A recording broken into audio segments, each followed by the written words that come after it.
Hello mga ka-legit Daver Cats! Bagong revelasyon ni Miss Atasha Mulak at Miss Andres Mulak. Ano nga ba ang mga revelasyong ito? Muntik pa pala silang hindi mapasama bilang mga Daver Cats. Ang lahat ng yan, but before that, if you haven't subscribed yet to my YouTube channel, please don't forget to like, share, and subscribe at hit mo na rin ang notification bell for more showbiz updates. And please don't forget to hit all para ikaw ang unang-una makakapanood sa lahat ng ating mga updates. Bago tayo magpatuloy, of course, nais ko po muna magpasalamat sa lahat ng mga legit viewers, subscribers at ang lahat ng mga legit na nanonood at sumusubaybay sa lahat ng ating mga updates. Maraming salamat po. And for today's video, panoorin o pag-usapan natin itong si Atasha at si Mr. Andres Mulak. Kasi recently nagkaroon po ng interview itong si Mr. Aga Mulak sa patungkol or natanong po siya patungkol sa kanyang mga anak. Kasi unti-unti na kasi na parang nakikilala po yung mga anak niya sa industriya ng showbiz. And this time, ito na nga, dahil may revelasyon po si Aga Mulak kina Andres at Atasha, muntik na pala itong magpari noon. Sabi po ng ilang interview niya, sabi niya lap trip ang nakakalokang chikahan ng award-winning actor na si Aga Mulak at ng TV host comedian na si Luis Manzano. Si Aga ang special guest ni Luis sa latest episode ng kanyang YouTube vlog kung saan napag-usapan nila ang mga kaganapan sa kanilang personal life at career.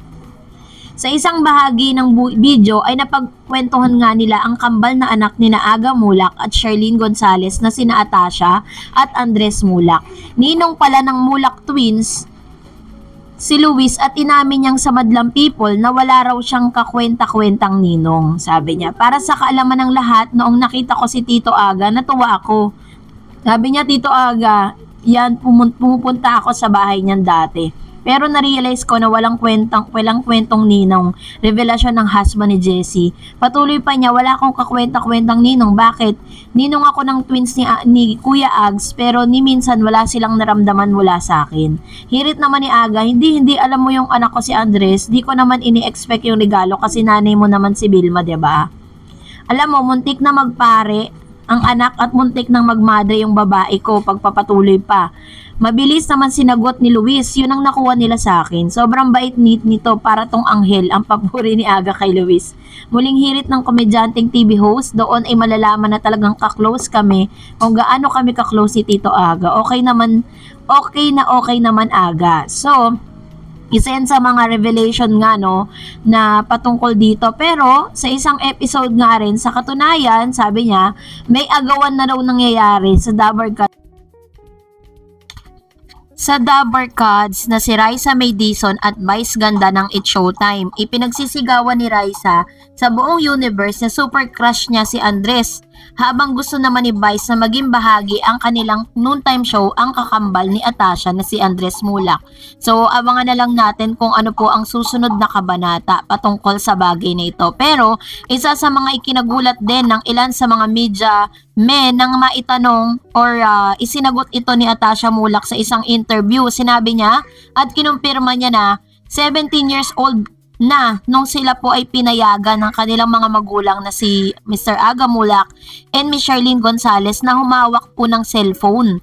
Pasabog ang naging revelasyon ni Atasha Mulak matapos itong ibinahagi na noong 17 years old lang siya noong magkaroon ng cellphone. Sa nagdaang Women's Summit, natanong ang dalaga kung paano niya ginagamit ang mga social media sa kanyang advantage, lalo na't bago lang siya sa industriya at binibuild pa lang niya ang kanyang imahe. Actually, I'm still learning the rope of social media because I was only given a phone at the age of 17, sabi ni Atasha. Kwento pa ng dalaga, lumaki raw siya sa old school sa pamamaraan kung saan mas pinapagamit ang landline kaysa sa paggamit ng mobile phone sa internet. So it was always a landline of the house growing up. It was very old school living. We weren't really given access to a social media. That's why I'm still learning the process of it, sabi niya. So, ibig sabihin, ngayon pa lang talaga sila nakakahawak ng mga mobile phone, ano? Samantalang ibinahagi naman niya ang kahalagahan ng social media sa henerasyon ngayon, lalo na't naging daan ito sa iba't ibang oportunidad. in regards to this generation now, seeing what they capable of using the platform of social media for small businesses, sabi ni Atasha. Pagpapatuloy niya, like in a lockdown, so many people started opening up small businesses, identifying their own identities, their individuality, and not only that, but they able to express their desire and anything they'd like. Matatanda ang ibinahagi noon ni Atasha sa kanyang interview sa Mega na hanggang ngayon ay sinusubukan pa rin niyang masanay sa mundo ng showbiz. Kasi bukod pa rito, bukas rin siya sa pagsali sa beauty pageants kung magkakaroon siya ng pagkakataon. So yun yung kanyang big revelation during those times na siya po ay na-interview. Pero aside from that, sinagot naman ng tahasan ni Mr. Aga Mulak ang patungkol sa request nga ni Vice Ganda na mapabilang itong si Andres Mulak sa kanila pong noontime program na It's Showtime. Sabi niya, gusto nila siguro yun ang nakita nilang buhay namin hanggang lumalaki sila. Ito ang sagot ni Aga Mulak sa tanong kung bakit niya pinayagang papasukin ang kambal niyang anak na sila Andres at Atasha Mulak ang showbiz. Si Agang special guest si Nanay Christy Permin at Romel Chica sa programang Christy Per Minute kahapon, Lunes na napakinggan at napanood, 1PH YouTube channel. Pero bago raw humarap sa camera, sina Andres at Atasha ay may paliwanag na sa kanila ang kanilang tatay.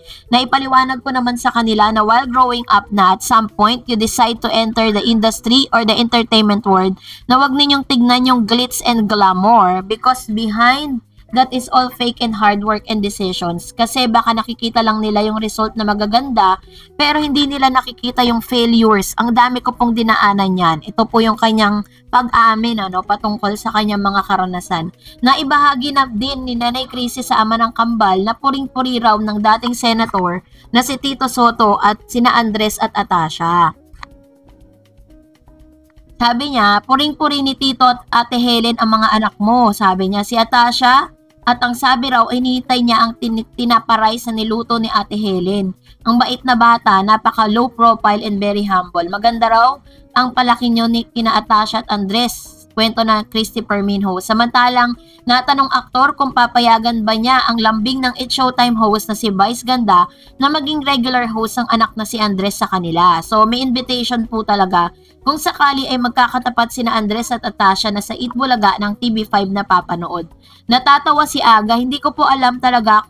Unang-una natutuwa ako kay Vice nung in-interview niya ako. Sabi ko sa kanya, ikaw ang magsabi kay Andres, imbitahan mo. Hindi ako nagdidesisyon talaga. Sa totoo lang, pinalaki ko sila magdidesisyon sila para sa sarili nila.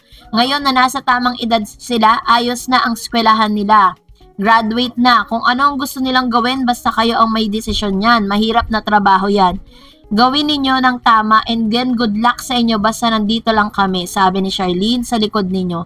If the invitation is real, nakakakilig yun, diba? Kinikilig ako, sabi ng aktor. Sa madaling salita ay hindi si Aga ang dapat kausapin ni Meme Vice, kundi mismo ang anak nitong si Andres kung type rin nitong maging It's Showtime. So yun po yung ilan sa mga revelation at sagot nitong si Mr. Aga Mulak dun po sa invitasyon na ibinigay niya dito po kay ni Vice Ganda o yung kanyang request. Kasi hindi naman natin nakita na parang very serious itong si Vice Ganda sa invitation na ibinibigay niya po dito kay Andres Mulak.